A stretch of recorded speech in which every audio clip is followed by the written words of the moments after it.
अस्सलामुअलैकुम। पेशे खिदमत है अंबरनाग मारिया सीरीज की कहानी मालंगनी नागिन, दूसरा हिस्सा। काला भजंगम यानी राजकुमार यही समझ रहा था कि मारिया उसके साथ है। वो उसे अपने साथ घोड़े पर बिठाकर पुरानी हवेली में ले गया। शहर के गली कुचे सुनसान थे। मालंगनी नागिन मारिया के रूप में घोड़े पर खामोश बैठी थी। हवेली इंतहाई डरावनी और आसेब ज़दा लग रही थी। वहां काली भजंगनी पहले से मौजूद थी। उस वक्त वो एक काली कनीज की शक्ल में थी। राजकुमार ने कहा, हम अपनी महारानी को मंदिर में खास पूजा के लिए जा रही हैं, जो हमारे खानदान में पुरानी रस्म चली आ रही है। चलो तुम भी हमारे साथ चलो। पंडित जी पहले से मंदिर में पहुंच गए हैं। काली भजंगनी तो एक अरसे से इस घड़ी का इंतजार कर रही थी, फौरन तैयार हो गई। राजकुमार यानी काला भजंगम, मारिया यानी नागिन और काली भजंगनी हवेली से पैदल ही निकले और कालू भट्ट के मंदिर की तरफ चल पड़े।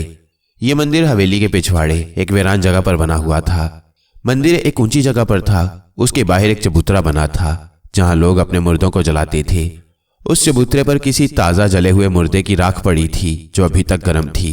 मंदिर के पीछे एक बेढंगा सा दरख्त उगा था जो किसी चुड़ैल की तरह मंदिर पर बाजू फैलाए खड़ा था। मालंगनी नागिन दुल्हन के लिबास में राजकुमार के साथ साथ चलती मंदिर में आ गई।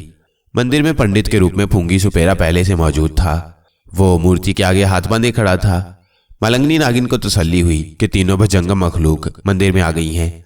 अब वो ये देखना चाहती थी कि ये लोग उसे किस तरीके से कुर्बान करते हैं। राजकुमार ने कहा, मारिया, हम दोनों इस मूर्ति के बिल्कुल सामने खड़े होकर मूर्ति की पूजा करेंगे। तुम अपनी आंखें बंद रखना। पंडित अश्लोक पढ़ेगा, मेरी कनीज उसे दोहराएगी। हम दोनों आंखें बंद करके खामोश खड़े रहेंगे, ठीक है ना? नागिन ने कहा, बिल्कुल ठीक है महाराज, आप मेरे पति हैं, जैसे कहेंगे मैं वैसे ही करूंगी। मारिया यानी मालंगनी नागिन कालू भट्ट की मूर्ति के सामने चुपचाप खड़ी हो गई। काला भजंगम यानी राजकुमार शरौन कुमार उसके साथ जरा पीछे हटकर खड़ा हो गया। सुपेरे और काली भजंगनी ने भजन पढ़ने शुरू कर दिए। वो दोनों मालंगनी नागिन की बाएं जानिब खड़े थे। मारिया को कुर्बान कर देने की रस्म शुरू हो चुकी थी। अश्लोक पढ़े जा रहे थे। मालंगनी नागिन ने आंखें बंद कर रखी थी, फिर भी किसी वक्त वो जरा सी आंख खोलकर देख लेती थी। अचानक उसे अपनी पीठ पर खंजर का वार लगता महसूस हुआ। काले भजंगम ने एक भयानक नारा लगाया और मारिया यानी नागिन की पीठ में खंजर का दूसरा वार कर दिया। मालंगनी नागिन तड़प कर उछली और नागिन के रूप में आ गई। वो गजबनाक होकर छत के साथ टकराई। फिर उसके मुंह से गरज की आवाज के साथ आग के शरारों की फुंकार निकलकर सबसे पहले राजकुमार यानी काले भजंगम पर पड़ी और वह चीख मारकर उछला और आग में जलने लगा। तो उससे फुंकार नागिन ने बाहर को भागते हुए फूंगी सुपेरे और काली भजंगनी पर आग के अंगारे बनकर पड़ी। वो दोनों भी आग में जलने लगे। उन तीनों के जिस्मों को आग लग गई थी। वो चीख रहे थे, तड़प रहे थे। काला भजंगम अब अपने असली काले कुलूटे बदनुमा रूप में आ गया था और शोलों में लिपटा फर्श पर तड़प रहा था। नागिन मालंगनी ने एक बार फिर उन तीनों पर अपने मुंह से आग के शरारे फेंके। उनके जिस्मों की आग और ज्यादा भड़क उठी। उनका आग में पूरे का पूरा जलना बहुत जरूरी था।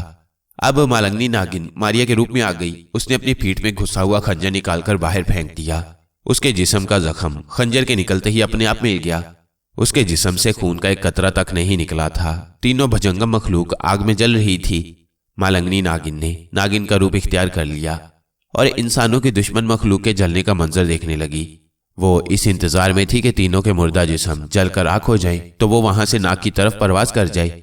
ऐन उस वक्त जब फूंगी सुपेरे के जिस्म को आग लगी तो नाग ने महसूस किया कि उसकी कलाई के गिर्द लिपटी हुई मारिया ने, जो छोटे सांप की शक्ल में थी, एक झिरझिरी सी ली और नाग की कलाई से उतरने की कोशिश करने लगी।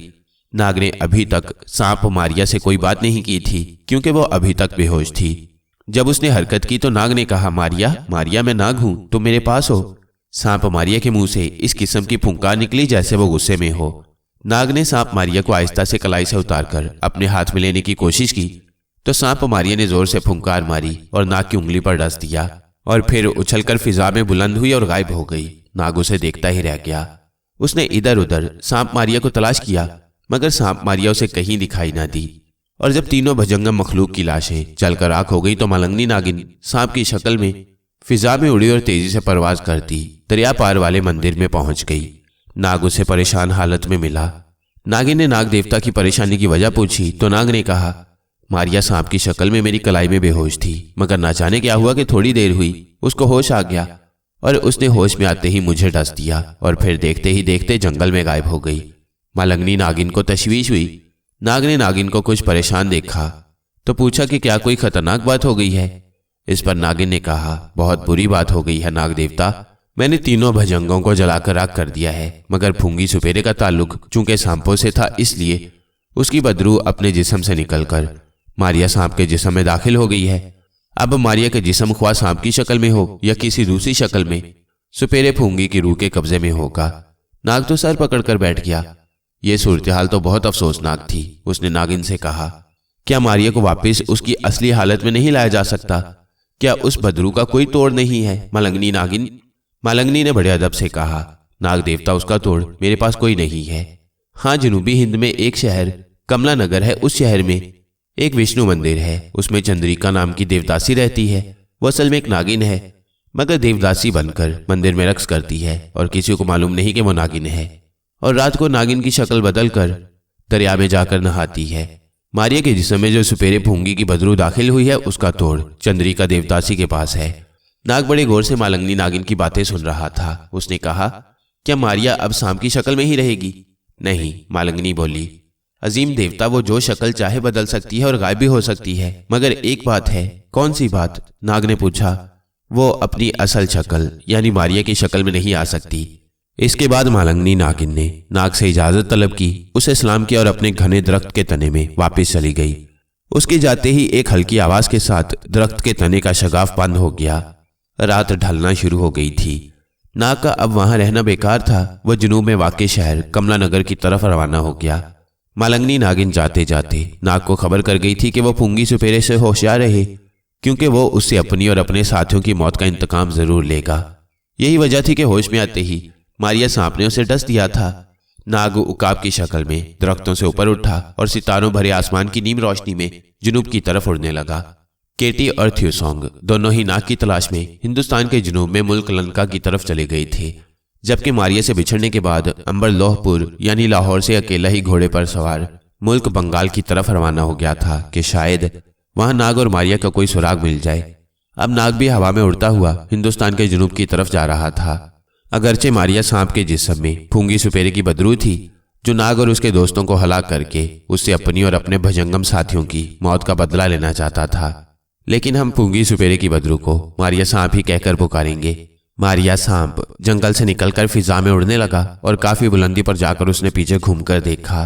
उसे नाग कहीं दिखाई ना दिया। मारिया सांप खूब जानता था कि वो नाग को डसकर हलाक नहीं कर सकता, क्योंकि नाग एक देवता है और उस पर सांप के जहर का कभी असर नहीं हो सकता। सांप मारिया चूंकि बड़े तजुर्बाकार और आसेबी भजंगम फूंगी सुपेरे की बदरू थी, इसलिए उसे मालूम था कि नाग को हलाक करने की सिर्फ एक ही सूरत है कि जब वो सांप की शक्ल में हो तो उसके 2 टुकड़े कर दिए जाएं। मारिया सांप ने यही फैसला किया और एक चट्टान की चोटी पर बैठकर नाग का इंतजार करने लगा। उसे यकीन था कि नाग उसकी तलाश में इसी तरफ आएगा।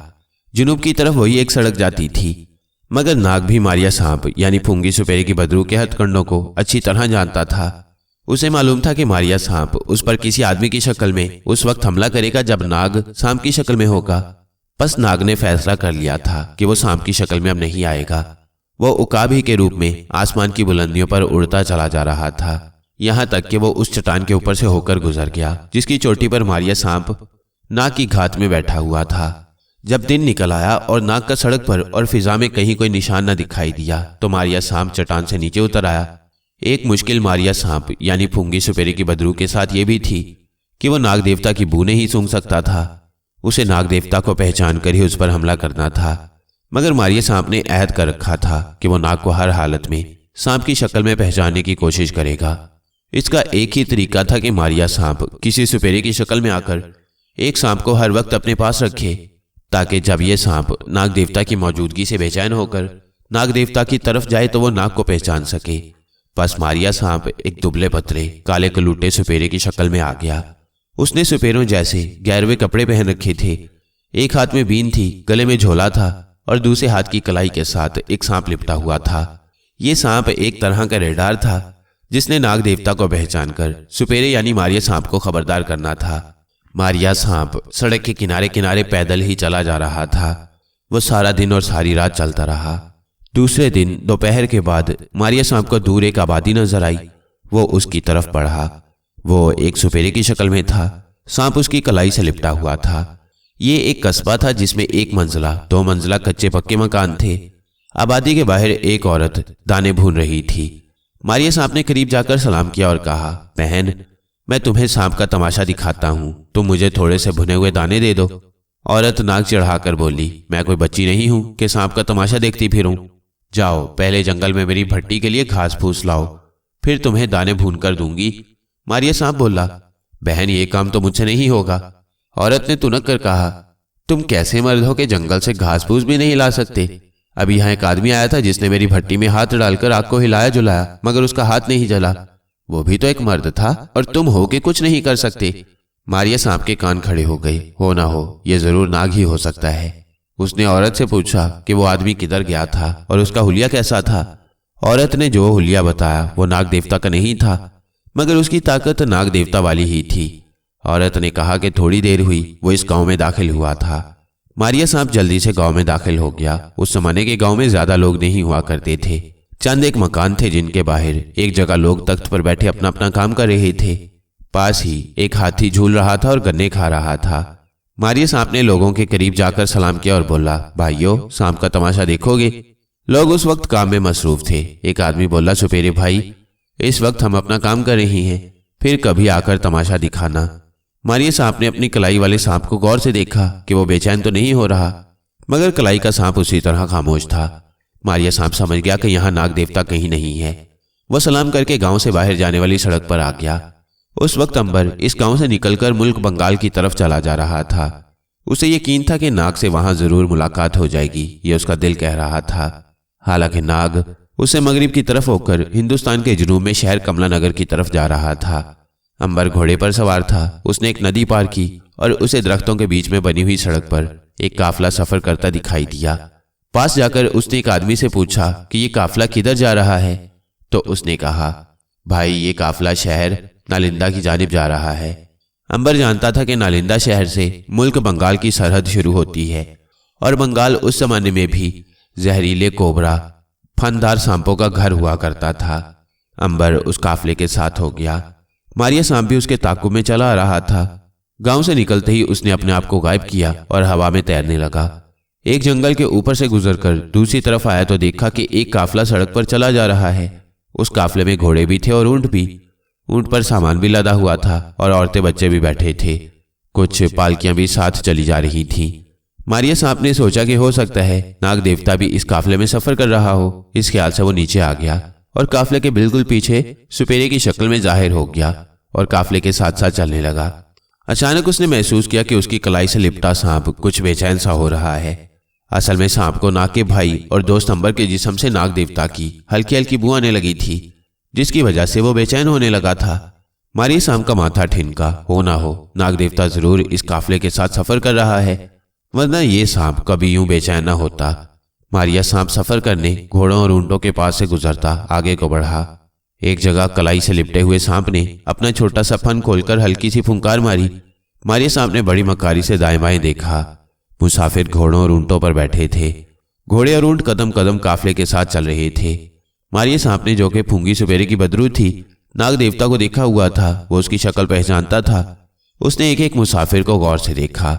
उनमें उसे नाग देवता कहीं नजर न आया। वो बड़ा हैरान हुआ कि अगर नाग देवता उनमें नहीं है तो फिर सांप क्यों बेताब हो रहा है।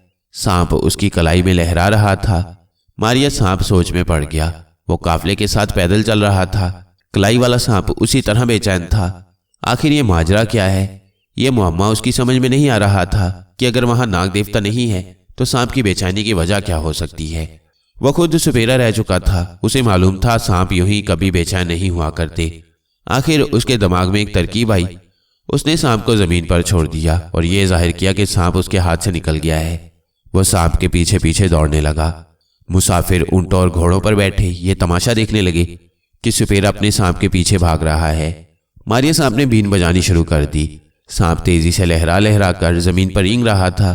फिर वो उस घोड़े की तरफ बढ़ा जिस पर अंबर सवार था। अंबर का घोड़ा सांप को देखकर बिदका और अंबर जमीन पर गिर पड़ा। सांप ने अंबर के सामने जाकर अपना सर झुका दिया। मारिया सांप फौरन समझ गया यही वो शख्स है जिसकी वजह से सांप बेचैन हो रहा था, मगर ये नाग देवता नहीं है। मारिया सांप ने लपक कर सांप को उठाकर अपने झोले में बंद कर दिया और अंबर की तरफ देखकर बोला, आपको चोट तो नहीं लगी भाई? मेरी सांप की वजह से आपका घोड़ा भी दब गया। अंबर ने कहा, नहीं भाई, चोट नहीं लगी, मगर मेरा घोड़ा भाग गया है। अब मुझे पैदल ही काफिले के साथ सफर करना होगा। तुम सुपेरे हो क्या? मारिया सांप ने कहा, हाँ भाई, मैं सुपेरा हूँ, बंगाल जा रहा हूँ। वहां सांपों का मेला लगता है, कुछ सांप खरीदूंगा। सारे मुल्क के सुपेरे वहां सांप लेकर पहुंचते हैं। तुम कहाँ जा रहे हो? अंबर ने कहा, मैं भी बंगाल जा रहा हूँ। मारिया सांप खुश होकर बोला, ये तो बड़ी अच्छी बात है, बंगाल तक तुम्हारा हमारा साथ रहेगा। क्या तुम सांपों का मेला देखना पसंद करोगे? अंबर ने सोचा, हो सकता है सांपों के मेले में ही नाक का कुछ सुराग मिल जाए। कहने लगा, जरूर देखूंगा ये मेला।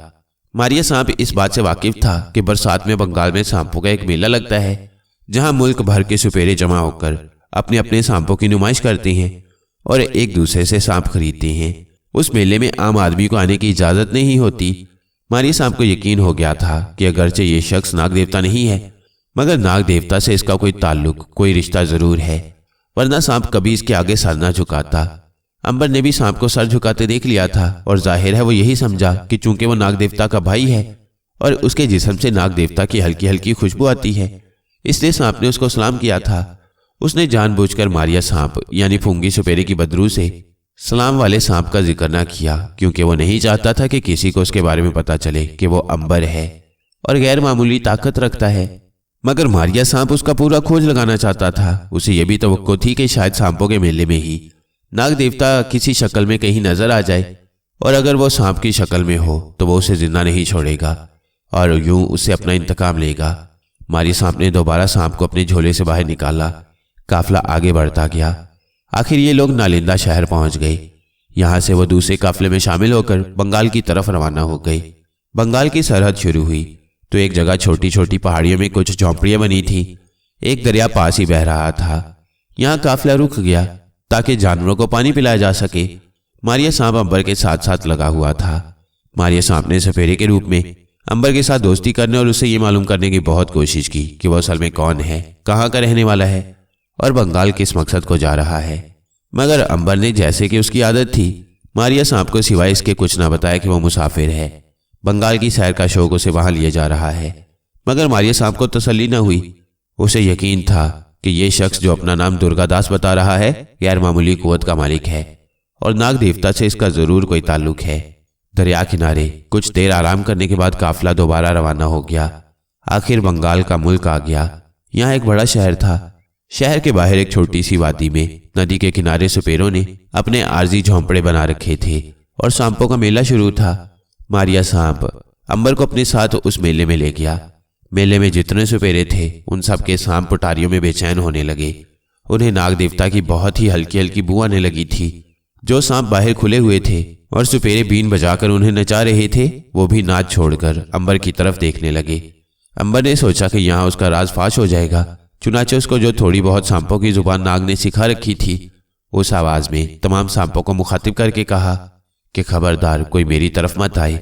मैं नाग देवता नहीं हूं बल्कि उसका दोस्त हूं। अगर बता सकते हो तो मुझे ये बताओ कि नाग देवता कहाँ है। उसे एक बूढ़े सांप की आवाज आई। अजीम नाग देवता के दोस्त, नाग देवता इधर नहीं आए और हमें यह भी मालूम नहीं कि वो कहाँ है। हमें तो उसकी खुशबू आई तो समझे कि शायद नाग देवता आ गया है। अंबर ने सांपों की जुबान में ही कहा, नहीं, मैं नाग देवता नहीं हूं।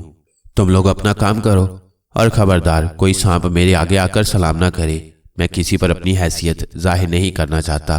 सब सांपों ने एक जुबान होकर कहा कि वो ऐसा ही करेंगे। सांप अपने अपने काम में लग गए। जो पटारियों में बंद थे वो खामोश हो गए। जो बीन की आवाज पर झूम रहे थे फिर से झूमने लगे। उस वक्त मारिया सांप अंबर को तलाश करता उसके पास आ गया। अंबर एक जगह घास पर बैठा एक सांप को बीन की आवाज पर फन फैलाए झूमते देख रहा था। मारिया सांप ने कहा, दुर्गादास भाई, मैं तुम्हें सारे मेले में ढूंढता फिर रहा था, तुम यहाँ बैठे हो। अंबर नहीं चाहता था कि ये सवेरा उसके पीछे लगा रहे। वो चाहता था कि इसे तन्हा छोड़ दिया जाए और वो नाग का खोज लगाए। मगर मारिया सांप तो साए की तरह उसके पीछे लगा था। वो उसे कैसे अपनी नजरों से ओझल कर सकता था। मारिया सांप को सांपों की बोली नहीं आती थी। वो ना तो सांप से बात कर सकता था और ना ही सांपों की कोई बात समझ सकता था, वरना वो अपने कलाई वाले सांप से जरूर पूछ लेता कि जिस आदमी को वह झुककर सलाम कर रहा है ये कौन है, नाग देवता के साथ इसका क्या रिश्ता है और खुद नाग देवता कहाँ पर है। मगर मारिया सांप यानी फूंगी सुपेरे की बदरू को सांपों की जुबान नहीं आती थी। उसने सोचा कि चालाकी से काम लेना चाहिए और अंबर से ही मालूम करने की कोशिश करनी चाहिए कि नाग देवता कहाँ है। चुनाचे मारिया सांप अंबर के पास आया और बोला, दुर्गादास भाई, तुम यहाँ बैठे हो, इधर आओ, वहां एक अजदहे का तमाशा हो रहा है। अंबर वहां से जाना नहीं चाहता था, मगर मारिया सांप ने इतना असरार किया कि उसे उसके साथ जाना ही पड़ा। जरा परे दरख्त के नीचे एक काला कुलूटा बूढ़ा सुपेरा बीन बजा रहा था और उसके सामने एक बहुत बड़ा सांप झूम रहा था। ये अजदहा था। वो बीन की आवाज पर अपना फन दाएं बाएं घुमा रहा था। उसे नाग देवता के दोस्त की खुशबू आ गई थी, मगर चूंकि अंबर ने उन्हें मना कर रखा था, इसलिए उसने अंबर को सलाम ना किया और झूमता रहा। मारिया सांप बोला, दुर्गादास भाई, ये बहुत बूढ़ा सांप है, ये अजदहा बन गया है। इतनी उम्र तक बहुत कम सांप पहुंचते हैं। तुम्हें शायद मालूम ना हो कि इन सांपों का एक देवता यानी नाग देवता भी होता है। अंबर को मालूम था, इसलिए खामोश रहा। मारिया सांप ने कहा, और हर साल नाग देवता इस मेले में शिरकत करने आता है। अब अंबर चौंका। उसके चौंकने को मारिया सांप ने साफ महसूस कर लिया। उसने कहा, मुझे पता चला है कि इस बार भी नाग देवता यहाँ आया हुआ है। अंबर ने सोचा कि यह शख्स यूं ही अपना रोब जमाने के लिए कह रहा है। अगर नाग देवता यहाँ मेले में आया होता तो सांपों को सबसे पहले पता चल जाता, मगर सांपों ने अंबर को साफ साफ बता दिया था कि नाग देवता मेले में कहीं नहीं है। वो खामोशी से मारिया सांप की बातें सुनता रहा।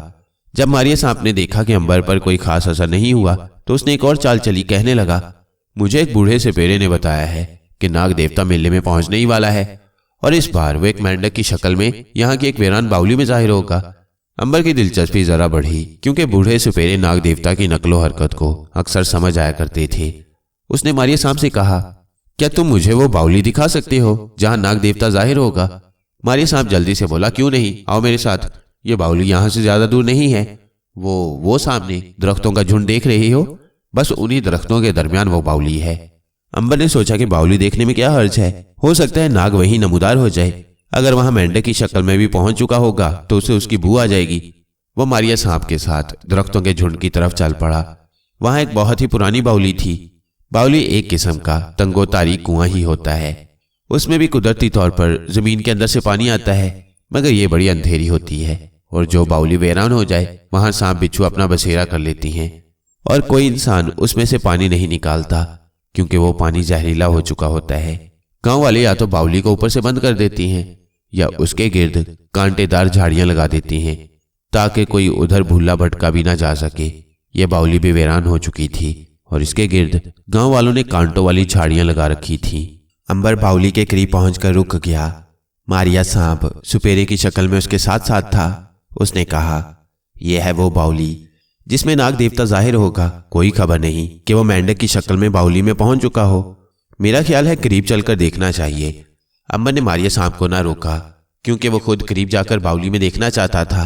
अगरचे अंबर को नाग की खुशबू नहीं आ रही थी, लेकिन उसके दिल में एक तजस्सुस सा था, एक कुरीद लगी थी कि मुमकिन है नाग वहां पहुंचने ही वाला हो।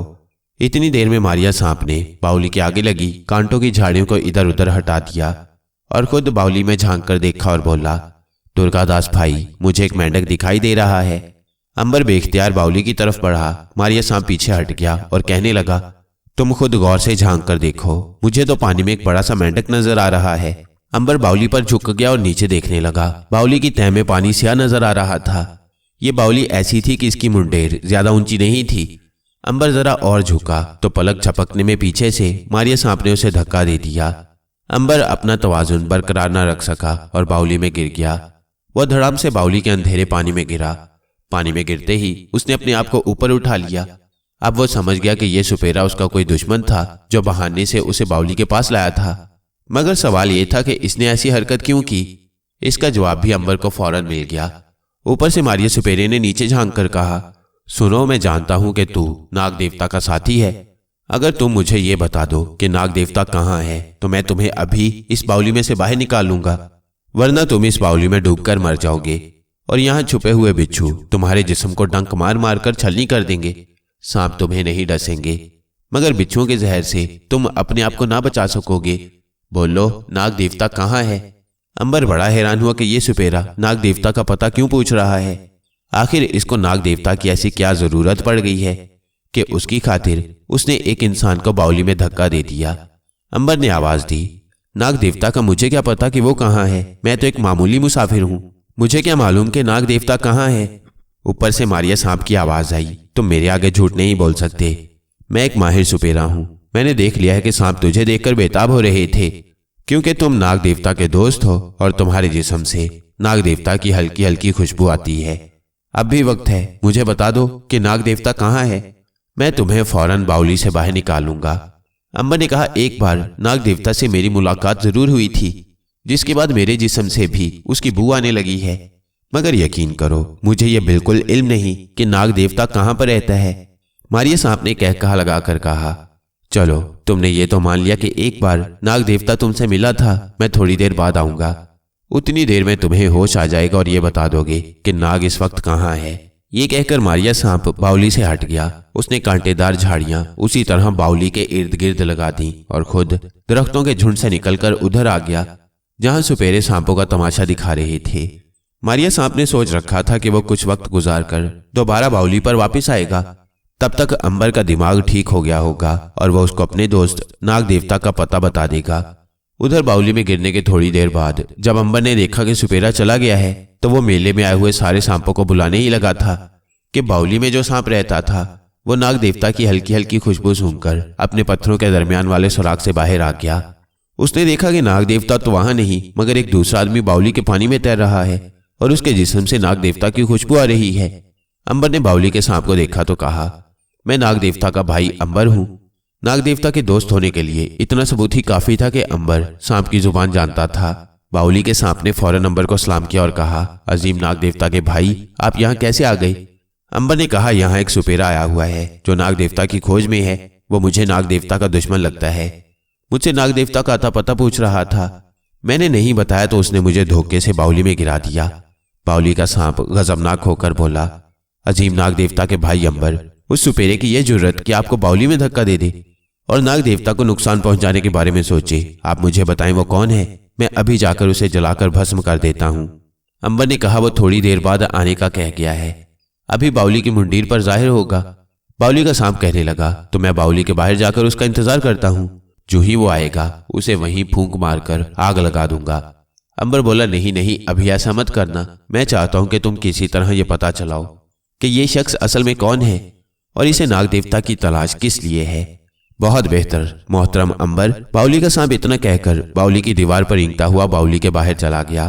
थोड़ी देर बाद मारिया सांप यानी फूंगी सुपेरे की बदरू सुपेरे की शक्ल में बावली के करीब आई। कांटों की बाड़ अलग हटाकर नीचे झांका और बोला, क्या अब भी तुम नाग देवता के बारे में नहीं बताओगे कि वो कहाँ है?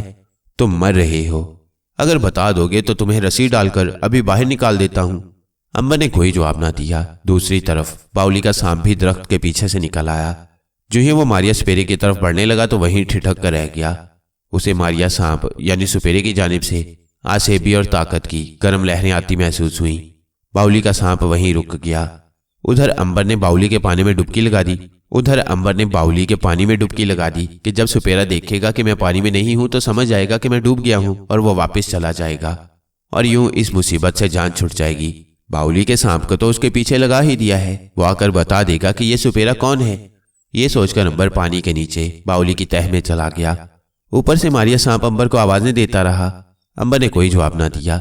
मारिया सांप को परेशानी हुई कि कहीं सचमुच ये नाग देवता का दोस्त मर ही ना गया हो। उसने अपने झोले में से सांप बाहर निकाला। ऐसा इसलिए किया कि अगर नाग का दोस्त अंबर बावली के पानी में जिंदा होगा तो उसकी बू से सांप बेचैन जरूर होगा। मगर उसको मालूम ही नहीं था कि अंबर ने मेले में पहुंचते ही वहां के तमाम सांपों को मुखातिब करके खबरदार कर दिया था कि वो ना तो आकर उसे सलाम करें और ना किसी किस्म की बेचैनी का इजहार करें। यह हुक्म मारिया सांप की कलाई के सांप ने भी सुन लिया था। चुनाचे जब मारिया सांप ने उसे बावली की मुंडीर पर रखा तो कलाई का सांप खामोश बैठा रहा। अगरचे उसे बावली के अंदर से नाग देवता के दोस्त की हल्की हल्की खुशबू आ रही थी, मगर अंबर के हुक्म के मुताबिक सांप ने किसी किस्म की बेचैनी जाहिर न की। मारिया सांप ने जब देखा कि उसका सांप खामोश और बेहिस्सो हरकत बैठा है तो उसे तशवीश हुई कि नाग का दोस्त बावली में डूबकर मर चुका है। इसी वजह से उसके जिस्म से नाग देवता की खुशबू निकलनी बंद हो गई है।